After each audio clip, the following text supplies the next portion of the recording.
Why aren't you upset that China has blocked Facebook, Twitter, and Instagram? Because I'm not f***ing Chinese. Hello? Because I'm not Chinese. Do I look Chinese to you? Is TikTok actually getting banned for real? I mean, we'll talk about that. I still don't think it'll get banned, but China's official state media, People's Daily, recommended on American TikTokers version to Xiaohongshu, Red Note, President Xi says the hope for U.S.-China relations lies with the peoples. In the age of globalization and the internet, our community of shared destiny will only become closer. Rather than call them refugees, let's call them villagers of Village Earth who have found a new home. I love that. Wonderful message. I'm on board with that. It's always so funny because, like, regardless of your criticisms of the Chinese government, and some are very valid, you'll have the Chinese government be like, yeah, we need to do prosperity for all people. And then there's immediately like 700 people in the replies being like, what about prosperity at Tiananmen Square? What about the Uyghur Muslims? And it's like, you click on their profile and they're literally like, Israel should go harder. And it's like, dude, I don't think you care about the Muslims at all. You just wanted to destroy any opportunity of people just having like a good time with one another across cultures, you know? So much of the CIA's work being flushed down the toilet. Yeah, I mean, not really. This is not, I don't think you guys understand the mindset of the average American in terms of like how they see the Chinese, okay? They're not white enough, bro. They're not white. The average American does not look at a Chinese person and go, oh, they're just like normal. They're normal people just like us. I don't think you understand. The average American still despises the Chinese. They think the Chinese are like an alien species. You agree this sudden popularity of Red Note as a Chinese psyop, right? Has to be no? No, I genuinely think people just love their treats so much. TikTok's algorithm was so good that the very fact that the American government is planning on banning it made people go, okay, well, I'm going to find another Chinese application to go and utilize. And I think that there is also a great overemphasis on, you know, how many people are actually going to Xiaohongshu, or how many people are actually like learning to love their Chinese counterparts, you know. That's it. It's not like a psyop. Not everything has to be this like broad, like secret initiative, you know? And I say this about like the American government too. Sometimes you guys will say that about like even the American government, where you're like, oh my God, this must be a psyop. By the American government, it's like, nah, it's not. It's just how things are. I'm not a China hater. I love Xi. I just think that you're so good at spotting American psyops, but I think we're having trouble seeing psyops from non-Western countries. Dude, you have to also understand, what is the psyop? Like, what is the psyop that people go, oh wow, Chinese people are just like us? Like Xiaohongshu, out of the many different applications readily available to the Chinese population, Xiaohongshu, from what I understand, is also like the Chinese urban, the urban Chinese class that is like more liberal, more like, many of them have traveled to America. Some of them actually went to school in America. Like it just happened to be like a perfect way for Americans to be introduced to Chinese culture, because like a lot of the people there speak English. I don't think that it was like a deliberate psyop. Also, what is the psyop? The psyop there is what? To make Americans think that Chinese people are not like weird aliens that live in this like hellish dystopia, and actually just like normal people that have Pinterest accounts in the same way that you do. Is that what it is? Is that the actual psyop? Like, what's the psyop? What's the goal here? You know what I mean? That's what I don't understand. Americans interact with urban Chinese who study in the US, and we're surprised they're the same people. Yeah, that's the funniest part about it, is that like the people that they're interacting with on Xiaohongshu, for the most part, are people that they literally did not interact with in college, but had every opportunity to do so. Because half of those people on Xiaohongshu, from what I understand, are already people that like went to American schools and then went back to China, you know? So you're not meeting anyone new that you, I mean, it's just that because it's a Chinese app and the app is literally in Mandarin, it was not created for a Western audience, that it quite literally is designed to, you know, for Chinese people to be more free about their perspective. Because as far as like talking to Chinese people living in the Western world, and this is something that like my Chinese chatters will probably also, will openly admit here, okay, is that many Chinese people are a little afraid of, you know, expressing any sort of pro-China sentiment in the West. I wonder why that is the case. Like, I remember talking to Water, Jake's girlfriend, for the first time about like my actual, my honest opinions on China. And she was legitimately shocked. She thought I was like messing with her. She thought I was joking. And I was like, no, I'm not joking. Like, this is what I truly believe. And she's like, I've never heard, she was literally like, I've never heard an American say that. Because most Americans have like an insane number of like crazy opinions.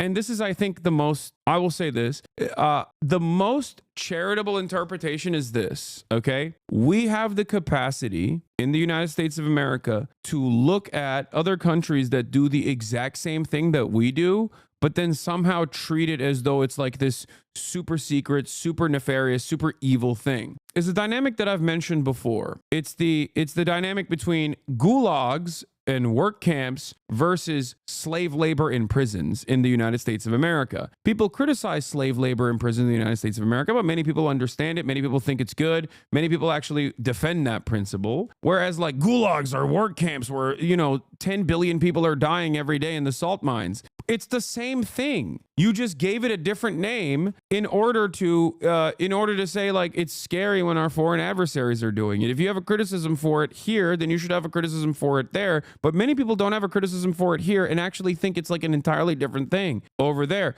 That is my frustration for the most part, because there are valid criticisms that you can launch against China, and I do in many instances. But I always take the position that this is still like normal state stuff, right?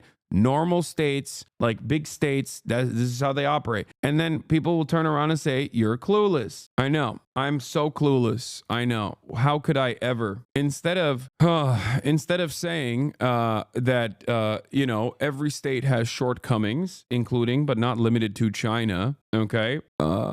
I should instead just lap up like insane things. China's not a good country. America has issues, but that does not make China's human rights abuses any better. There is no point where I said China's human rights abuses are any better. The point that I'm making here is that I criticize America all the time. I have no motion in actually changing things here. And I criticize the administrative state of the Chinese government as well. But the difference is a lot of Americans, a lot of people in the Western world in general, genuinely think that, it's just like so much worse over there. It's so much scarier over there. My job is to try to explain to you that, like, no, there are issues in China. Of course there are. Every single state has a litany of complications, a litany of issues, and that it is not all that different from the issues that we foresee and we experience here. And in some instances, not as bad even, right? That's the difference. Hasan, brother, why can't Vietnam make such a great social media app if China can do it? We never talk about how Vietnam is one of the technologically advanced Southeast Asia, bro, right? Yeah, I love Vietnam. This guy said you're clueless and then nothing else, which is sad. And then when mods ban these guys, which is understandable because they're derailers, they will turn around and be like, oh, your mods are so censorious. I get it, but how can you be so sure that the Uyghur Muslims are really treated better than the Palestinians? Wait, what?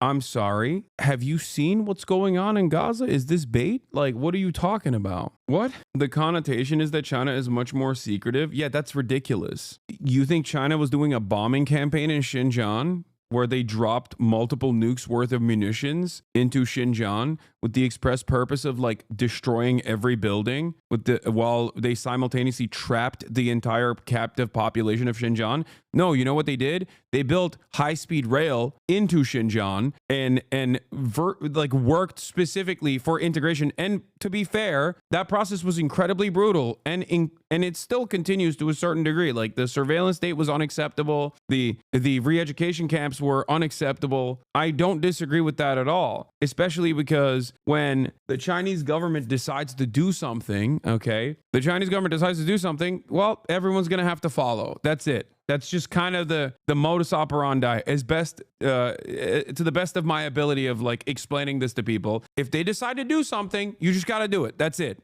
Right? And a lot of people, I think, in the process, a lot of innocent people in the process also get captured by this dragnet operation, which is like something that I, on principle, take issue with. The court is saying, one, this is technology that we're not too familiar with. We're rushing, in some sense, to get the answer out here. Two, this is content neutral, and it's not about the specific speech that's being made, but the manner in which this data is being collected. And as Devin pointed out, the security risks that are put forward here and that the government is worried about outweighs that of the risk of violating or potentially violating First Amendment rights. So it's well written out. I'm still kind of going through it, but that seems to be the consensus as to why we're here.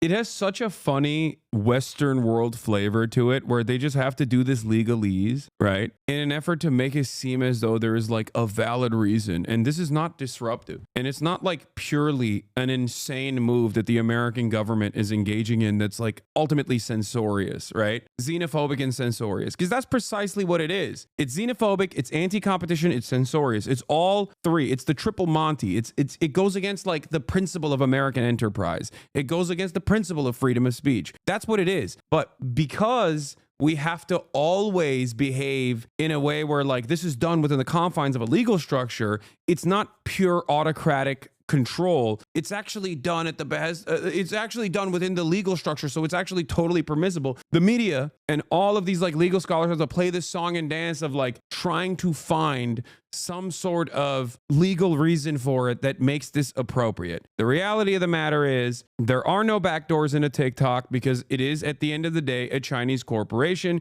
There are no ways in which the American government can control the flow of information on TikTok. Okay. But also on top of that, TikTok has an incredible algorithm that is better than all of the other algorithms combined. And the American tech CEOs are desperately interested in either undermining said algorithm, destroying it, or purchasing it so it becomes an American competitor. It is in the hands of an American CEO so that they can use this as a weapon to wield down the line. Okay, does the same go for Tencent? Never heard you talk about Tencent ever?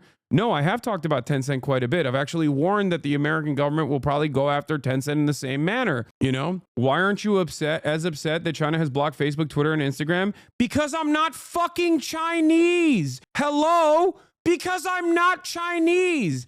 Does it make you, does it strike you as odd? Do I look Chinese to you? I know I fucking pop off with the red sun in the sky when I sing it. So you must have thought I was Chinese. I'm American. This is another thing that I can't describe to people. For some reason, I'm like, dude, I'm an American citizen. I'm a tax-paying American citizen. Okay, I pay a fuckload in my taxes too. And I have a decent amount of motion, right? I have a decent amount of motion in this, in a community with like, you know, tens of thousands of like-minded people. And I can't even get the fucking Democratic Party to do the right thing to win a goddamn election. What makes you think I have any motion in China? I'm trying to fix my fucking backyard. And you're over here being like, but what about the Chinese government not allowing Facebook? Like, I don't know. That's not all right, dude. They should. Okay. All right. What can I do about that? What can you do about that? Are you Chinese? It's so weird. Like, it's such a weird thing to just be like, well, it seems like the Chinese government is censorious. I know they are. And I disagree with that, okay? I've openly talked about this many times. I think that China, considering that they are a global hegemonic superpower at this point, do not need to be as censorious. It's understandable if you're like a tiny island nation in the ass cheeks of the most violent superpower on the planet. It's understandable in that situation when that like most violent superpower is constantly waged war upon you, both economic war in the form of a massive embargo since your successful revolution. Okay, but like, yeah, if you're China, you have a lot more bandwidth for free speech. They don't do it. It's not up to me. I can't do anything about it. But ironically enough, I can't even do anything about the American government. And the irony is, you guys think the American government is democratic. You think the American government and our current structure actually cares about the majority opinion. It clearly does not. Because if it did, first of all, the abortion ban would have never taken place. If the American government or the American structures of governance actually cared in any way, shape, or form